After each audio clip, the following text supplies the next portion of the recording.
Hello friends, mothers ഡേയ്സിലേക്ക് എല്ലാവർക്കും സ്വാഗതം. അപ്പോൾ ഇന്ന് നമുക്ക് ബേസിക് ആയിട്ടുള്ള ഒരു വാനില സ്പോഞ്ച് കേക്ക് എങ്ങനെയാണ് ബേക്ക് ചെയ്തെടുക്കേണ്ടതെന്ന് നോക്കാം. ഞാനിവിടെ ഒരു 3 മുട്ടയും 1 കപ്പ് മൈദാമാവും എടുത്തിട്ടുണ്ട്. മൈദാമാവ്, all purpose flour, plain flour, ഇത് മൂന്നിലും ഏത് വേണമെങ്കിലും നിങ്ങൾക്ക് യൂസ് ചെയ്യാം. ഞാൻ എടുത്തിട്ടുള്ള 1 കപ്പ് മൈദാമാവ് 165 ഗ്രാംസ് വരും.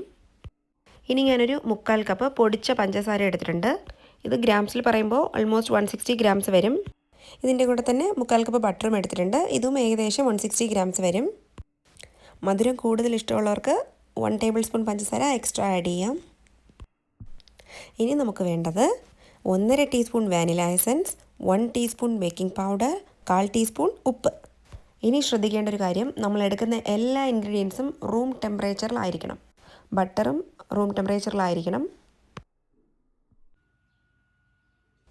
ഇനി ഒരു ബൗൾ എടുത്തതിന് ശേഷം അതിലോട്ട് 1 കപ്പ് മാവും 1 ടീസ്പൂൺ ബേക്കിംഗ് പൗഡറും പിന്നെ 1/4 ടീസ്പൂൺ ഉപ്പും ചേർത്ത് കൊടുക്കാം.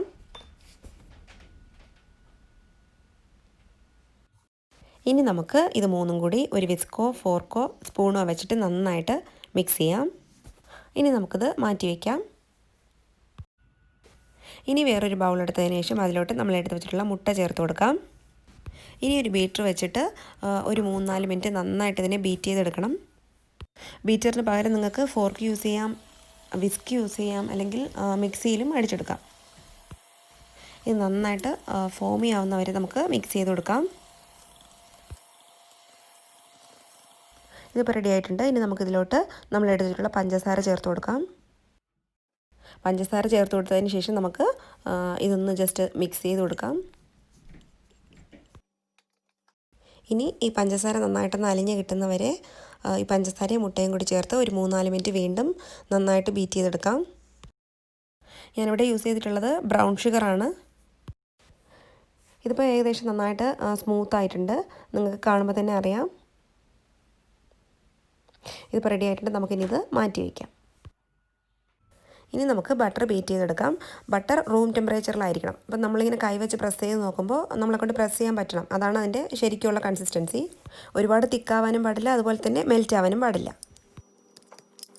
ഇനി നമുക്ക് ഈ ബട്ടറും കൂടി മറ്റൊരു ബൗളിലോട്ട് ഇട്ട് കൊടുക്കാം. ഇനി നമുക്കത് വീണ്ടും ഒരു 6-7 മിനിറ്റ് നന്നായിട്ട് ഈ ബട്ടർ സ്മൂത്ത് ആവുന്നവരെ ബീറ്റ് ചെയ്യണം. അപ്പോൾ ഇതൊരു ഇമ്പോർട്ടൻറ്റ് സ്റ്റെപ്പാണ്. നമ്മൾ എത്രത്തോളം ബട്ടർ ബീറ്റ് ചെയ്തെടുക്കുന്നോ അത്രത്തോളം നമുക്ക് സോഫ്റ്റ് ആയിട്ടുള്ള കേക്ക് കിട്ടും. ഇതിപ്പോൾ ഓൾമോസ്റ്റ് റെഡി ആയിട്ടുണ്ട്, നന്നായിട്ട് ബീറ്റ് ആയിട്ടുണ്ട്. ഇനി നമുക്ക് നമ്മൾ ബീറ്റ് ചെയ്ത് മാറ്റി വെച്ചിട്ടുള്ള മുട്ടയും പഞ്ചസാരയും കൂടിയുള്ള മിക്സ് കുറേശ്ശെ നമുക്കിതിലോട്ട് ഒഴിച്ചു കൊടുത്ത് ജസ്റ്റ് ഒരു 30 സെക്കൻഡ്സ് മിക്സ് ചെയ്ത് കൊടുക്കാം. അപ്പോൾ ബട്ടറും മുട്ടയൊക്കെ കൂടി ചേരുമ്പോൾ പിരിയാനുള്ള ചാൻസസ് ഉള്ളതുകൊണ്ട് ഒരുപാട് സമയം ബീറ്റ് ചെയ്യേണ്ട ആവശ്യമില്ല. ജസ്റ്റ് ഒന്ന് മിക്സ് ചെയ്ത് കൊടുത്താൽ മതിയാവും. ഇതിപ്പോൾ റെഡി ആയിട്ടുണ്ട്. ഇനി നമുക്കിതിലോട്ട് നമ്മൾ എടുത്ത് വെച്ചിട്ടുള്ള മാവ് ചേർത്ത് കൊടുക്കാം. ഇനി ഒരു കാര്യം ശ്രദ്ധിക്കേണ്ടത്, മാവ് ചേർത്ത് കൊടുത്തതിന് ശേഷം നമ്മൾ ഓവർ മിക്സ് ചെയ്യാൻ പാടില്ല. ആദ്യം ഒരു സ്പൂൺ വെച്ചിട്ട് ഇതുപോലെ ജസ്റ്റ് ഒന്ന് മിക്സ് ചെയ്ത് കൊടുക്കാം. ഇനി ഇതിലോട്ട് നമ്മൾ എടുത്ത് വെച്ചിട്ടുള്ള 1.5 ടീസ്പൂൺ വാനില എസൻസ് ചേർത്ത് കൊടുക്കണം. ഇത് വേണമെങ്കിൽ നമുക്ക് സ്റ്റാർട്ടിങ്ങിൽ തന്നെ ആഡ് ചെയ്യാം. ഇനി ഇത് ജസ്റ്റ് ഒന്നുകൂടി മിക്സ് ചെയ്യാം. ഞാൻ ആദ്യം പറഞ്ഞ പോലെ തന്നെ ഓവറായിട്ട് മിക്സ് ചെയ്യരുത്. ജസ്റ്റ് ഒന്ന് മിക്സ് ചെയ്ത് കൊടുത്തതിന് ശേഷം നമുക്കത് ബേക്കിംഗ് പാനിലോട്ട് മാറ്റാം. ഇനി ഒരു ബേക്കിംഗ് പാൻ എടുത്തതിന് ശേഷം അതിലോട്ട് ബട്ടറോ ഓയിലോ വെച്ച് ഒന്ന് ഗ്രീസ് ചെയ്ത് കൊടുക്കാം. എന്നിട്ട് നമ്മൾ പ്രിപ്പയർ ചെയ്ത് വെച്ചിട്ടുള്ള കേക്കിൻ്റെ ബാറ്റർ ഇതിലോട്ട് ഇട്ട് കൊടുക്കാം. അതുപോലെ തന്നെ ബാറ്റർ പ്രിപ്പയർ ചെയ്ത് കഴിഞ്ഞാൽ ഇമ്മീഡിയറ്റ്ലി നമ്മളത് കേക്ക് പാനിലോട്ട് ട്രാൻസ്ഫർ ചെയ്യണം. പുറത്ത് വെച്ചിരിക്കാൻ പാടില്ല. അപ്പോൾ 1 കപ്പ് മാവിന് സ്യൂട്ടാവുന്ന ബേക്കിംഗ് പാനാണ് ഞാനിവിടെ എടുത്തിട്ടുള്ളത്. ഇനി ഒരു 180 ഡിഗ്രി സെൽഷ്യസ് പ്രീ ഹീറ്റഡ് ഓവനിലോട്ടാണ് നമ്മളിത് വെച്ച് ബേക്ക് ചെയ്യാൻ പോകുന്നത്. ഒരു 35 to 40 മിനിറ്റ്സ് ബേക്ക് ചെയ്തെടുക്കണം. ഇനി നമുക്കൊരു സ്പൂൺ വെച്ചിട്ട് ഇത് നന്നായിട്ട് ലെവൽ ചെയ്ത് കൊടുക്കണം. എന്നിട്ട് ഇതുപോലെ 3-4 പ്രാവശ്യം നന്നായിട്ട് ടാപ്പ് ചെയ്യണം. എയർ ബബിൾസ് ഉണ്ടെങ്കിൽ പോകാൻ വേണ്ടിയിട്ടാണ് നമ്മളിങ്ങനെ ടാപ്പ് ചെയ്യുന്നത്. ഇനി നമുക്കിത് പ്രീ ഹീറ്റഡ് ഓവനിലോട്ട് വെച്ചിട്ട് ബേക്ക് ചെയ്തെടുക്കാം. ഇപ്പോൾ ഒരു 40 മിനിറ്റ്സ് കഴിഞ്ഞതിന് ശേഷം കേക്ക് നന്നായിട്ട് ബേക്കായി കിട്ടിയിട്ടുണ്ട്. ഇനി ഇതൊരു 10 മിനിറ്റ് തണുക്കാൻ വെച്ചതിന് ശേഷം നമുക്കൊരു പ്ലേറ്റിലോട്ട് ട്രാൻസ്ഫർ ചെയ്യാം.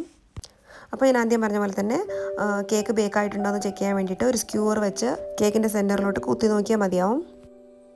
അതുപോലെ തന്നെ ഓവൻ്റെ ടെമ്പറേച്ചറിനനുസരിച്ച് ബേക്കിംഗ് ടൈം വേരി ആവും, അതും നിങ്ങൾ ശ്രദ്ധിച്ചോളണം. കേക്ക് ഇപ്പോൾ നന്നായിട്ട് തണുത്തിട്ടുണ്ട്. ഇനി നമുക്കൊരു പ്ലേറ്റിലോട്ട് ഇത് ട്രാൻസ്ഫർ ചെയ്യാം. നിങ്ങൾക്കത് കാണുമ്പോൾ തന്നെ അറിയാം കേക്കിന് നല്ലൊരു ഗോൾഡൻ കളറാണ്. അതുപോലെ തന്നെ നല്ല സോഫ്റ്റായിട്ടും വന്നിട്ടുണ്ട്. നമുക്കിനി ഇത് കട്ട് ചെയ്ത് നോക്കാം. അപ്പോൾ കേക്ക് ബേക്കാവുമ്പോൾ നമ്മൾ ഇടയ്ക്കിടയ്ക്ക് ഓവൻ തുറന്ന് നോക്കരുത്. അങ്ങനെ ചെയ്താൽ നമുക്ക് കേക്ക് നന്നായിട്ട് പൊങ്ങി വരില്ല. അതുപോലെ തന്നെ ബേക്കാവുമ്പോൾ കേക്കിൻ്റെ മുകൾ ഭാഗം പെട്ടെന്ന് ബ്രൗൺ ആവുന്നുണ്ടെങ്കിൽ ഒരു അലുമിനിയം ഫോയിൽ വെച്ചിട്ട് ജസ്റ്റ് ഒന്ന് ടോപ്പ് കവർ ചെയ്ത് കൊടുത്താൽ മതിയാവും. അതായത് കാണുമ്പോൾ തന്നെ നിങ്ങൾക്ക് മനസ്സിലാവും എത്രത്തോളം സോഫ്റ്റ് ആണെന്ന്. അപ്പോൾ നിങ്ങളെല്ലാവരും തീർച്ചയായിട്ടും ഈ കേക്ക് ട്രൈ ചെയ്ത് നോക്കണം. നിങ്ങൾക്ക് ഉറപ്പായിട്ടും ഇഷ്ടപ്പെടും. നിങ്ങൾക്ക് ഈ വീഡിയോ ഇഷ്ടപ്പെട്ടെങ്കിൽ പ്ലീസ് ലൈക്ക് ചെയ്യുക, ഷെയർ ചെയ്യുക, സബ്സ്ക്രൈബ് ചെയ്യുക. കൂടെ തന്നെ തൊട്ടടുത്തുള്ള ബെല്ലൈക്കണും ക്ലിക്ക് ചെയ്യുക. Thank you. അപ്പോൾ മറ്റൊരു അടിപൊളി വീഡിയോ ആയിട്ട് വീണ്ടും കാണുന്നവരെ ടാറ്റാ, ബൈ ബൈ.